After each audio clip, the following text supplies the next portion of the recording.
today I just want to pick one topic, just one topic, and I want to name it energy. I want to name it energy. I hope you get this one. I will try by all means to simplify it so that it is clear to everyone and whoever is listening to today's sermon. My simple topic is called energy. Energy is contagious. You tap onto energy of your meditation. What you meditate on, what you think about, brings forth the energy inside you. Most people have got wrong energy, or they have got energy towards things that cannot change their situation, which makes them to remain the same. In the Bible, there was a discussion about greatness. There was a discussion about greatness.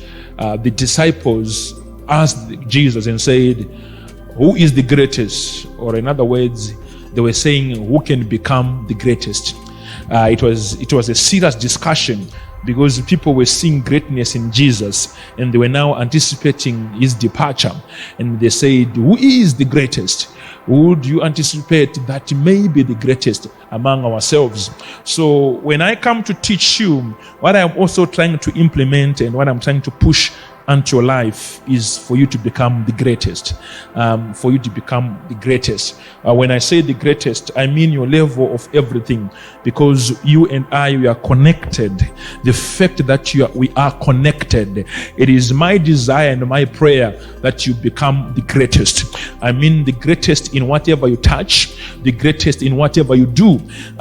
People must see you at the highest position that you can ever be. So the question with the disciples was, who can be the greatest among ourselves? And Jesus answered in the book of Matthew chapter 23 verse 11, New Living Translation. It says, "The greatest among you must be a servant."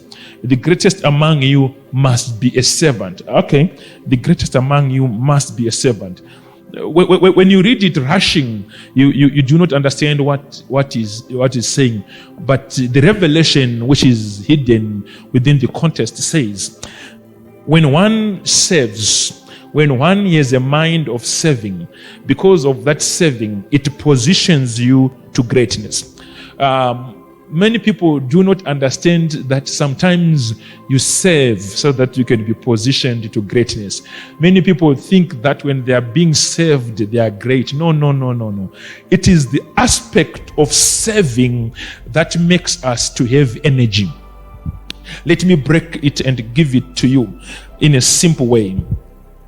When you wake up in the morning every day, what is your thinking? Why are you waking up? Are you waking up so that you can save the world? Or are you waking up so that you can have rent money? Or are you waking up so that you can have school fees? The difference of our purpose of waking up determines the level or the conclusion of our life.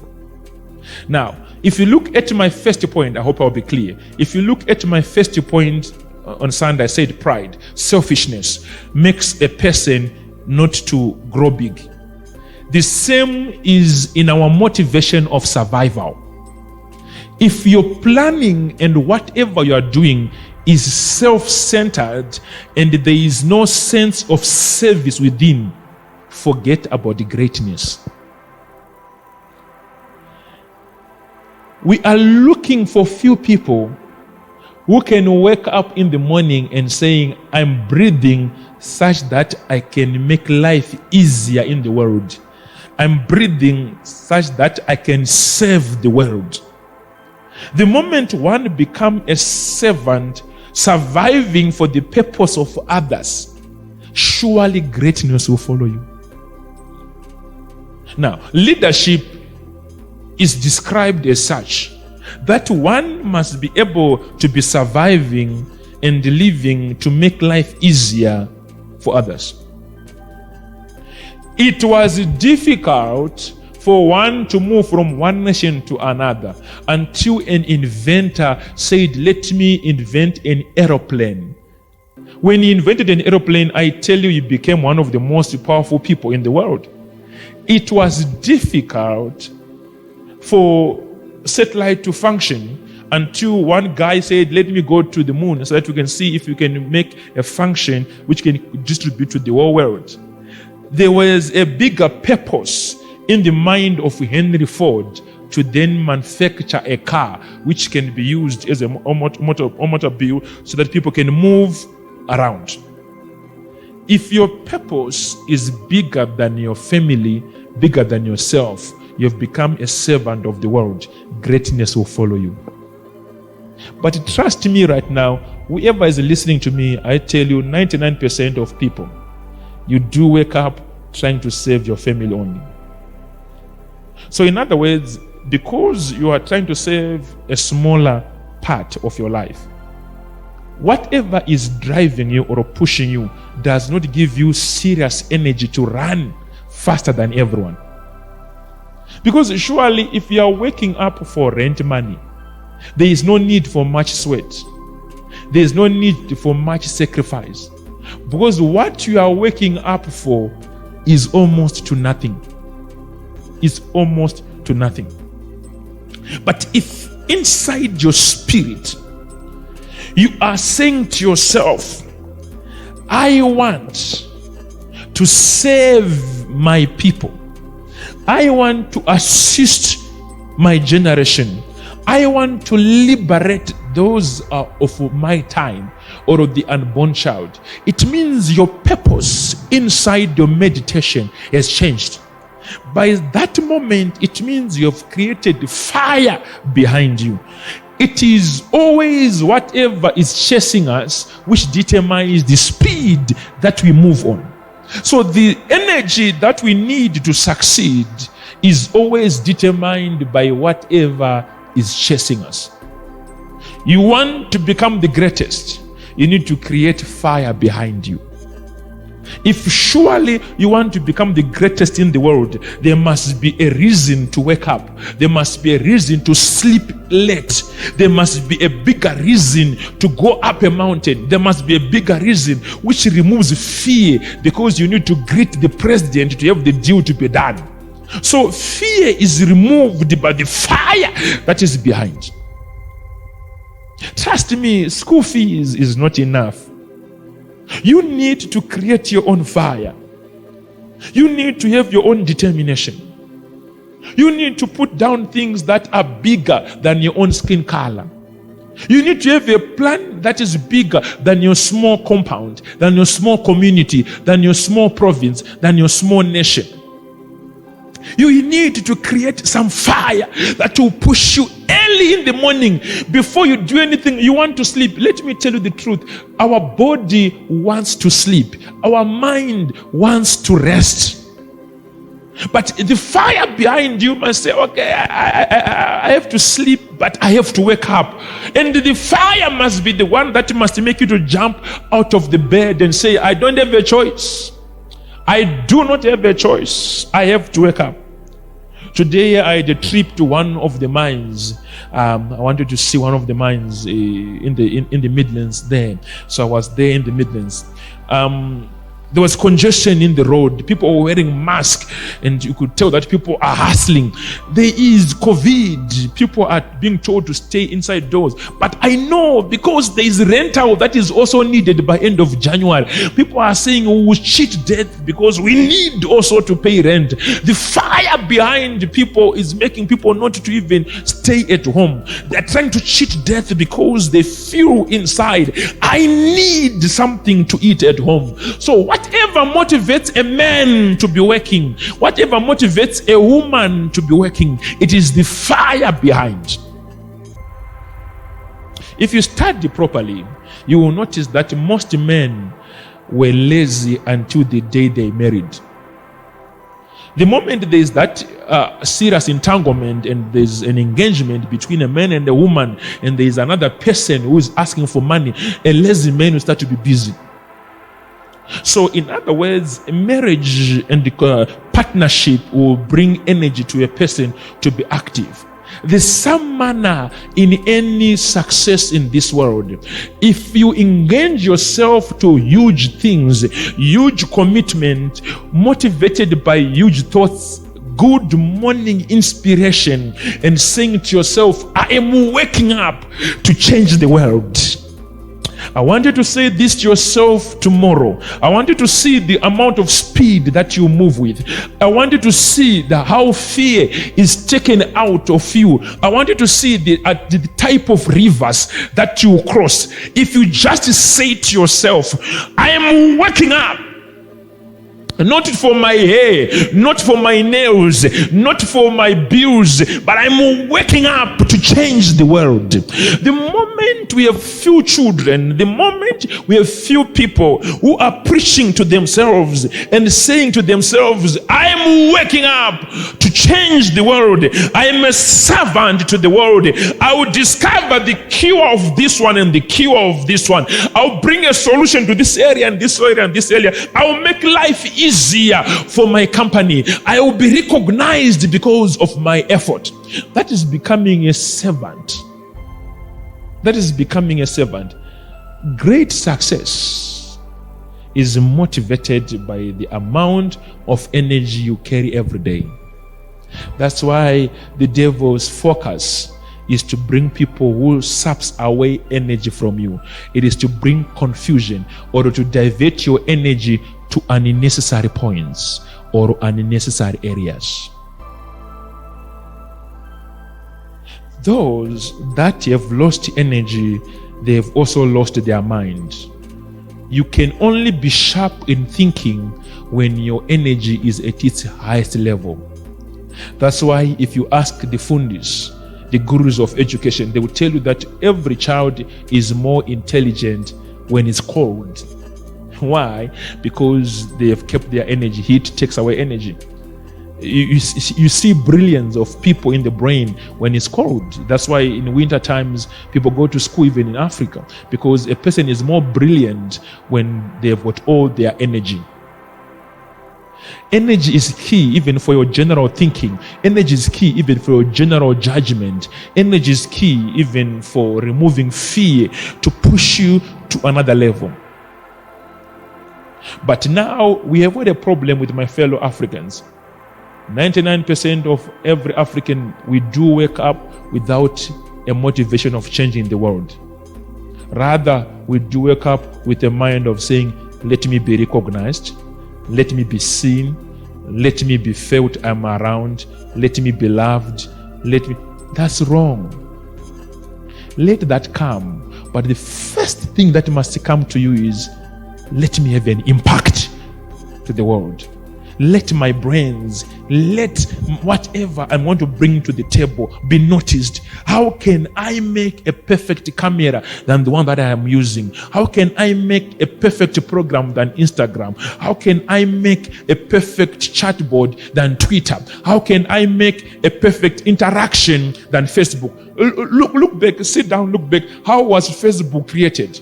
Zuckerberg was at school. He wanted people to discuss notes after school, and he created Facebook to create an interaction. Now he is worth 23 billion and above just because he created a solution for the world. But he was at the same university with everyone. The difference with Zuckerberg and everyone at the university is he did wake up with a dream. He said to himself, how can I make life easier for my fellow schoolmates, so that after lessons, after school, we can have an interaction which is a bit visual, which has words and pictures. And when it worked at his university, he realized the world may enjoy this. And it went to the world. And almost every youth is on Facebook all over the world. They control data. They control what you post and what you do not post. They are the biggest voice of the world. Now there's YouTube, there's Twitter, there's Instagram, there's Tumblr. They are increasing. Some people are seated and thinking, how can I make this better than last week? Others are waking up and saying, how can I find my hair to be done? How can I make my nails to be perfect? How can I find new face powder? How can I... The reasons of your survival will never give you enough energy for success. What is your reason of survival? Selfishness, unable to be responsible even to other children that are not capable to keep themselves.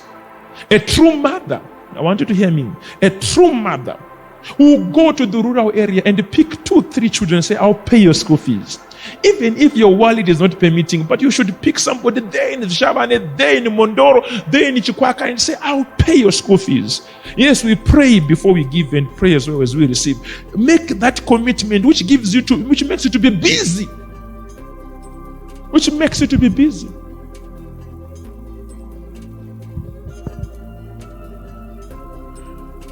Ladies and gentlemen, unless we work our energy, true greatness can never be realized. In the book of Luke, chapter 22, as I conclude, 22 from verse 24, 22 from verse 24, they began to argue among themselves about who will be the greatest among them.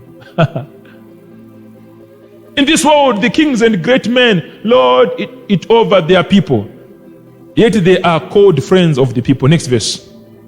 But among you it will be different. Those who are greatest among you should take the lowest rank, and the leader should be like a servant. The leader should be like a servant. People want to be great, but people are not ready to be servants. When you become a servant, you wake up earlier than everyone and sleep late than everyone. That's the servanthood that we know.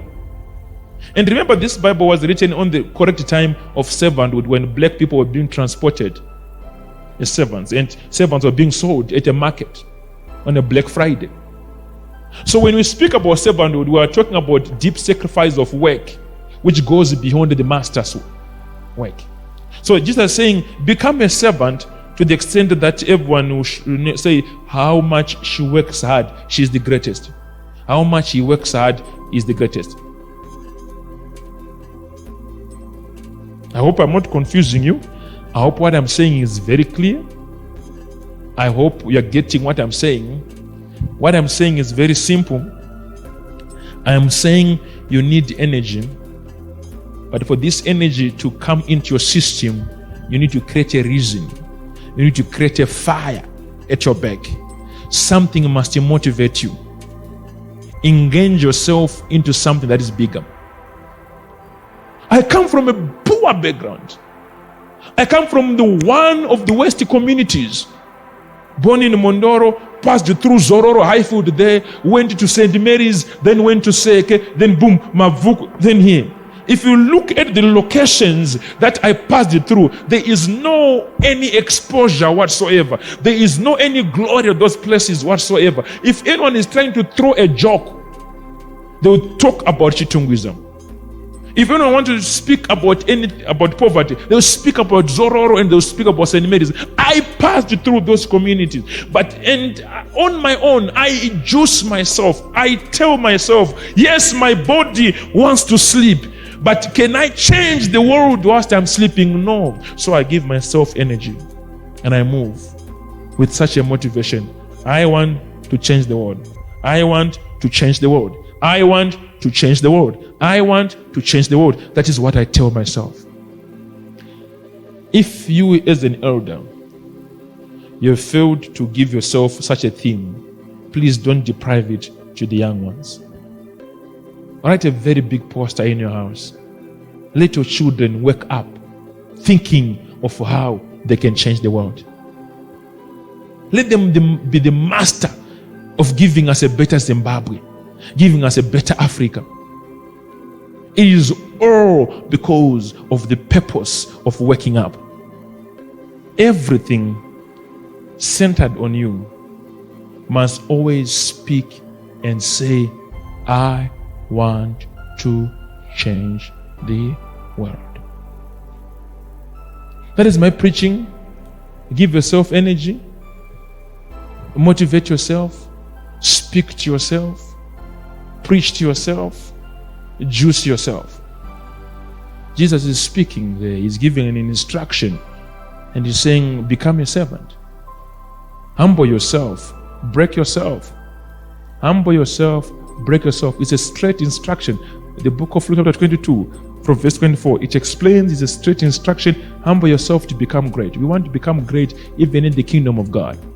It is also upon us, all pastors, all bishops, all apostles, prophets, to then humble ourselves and to become servant, to have a heart of serving, such that we can also become great. Our greatness is resembled in servanthood.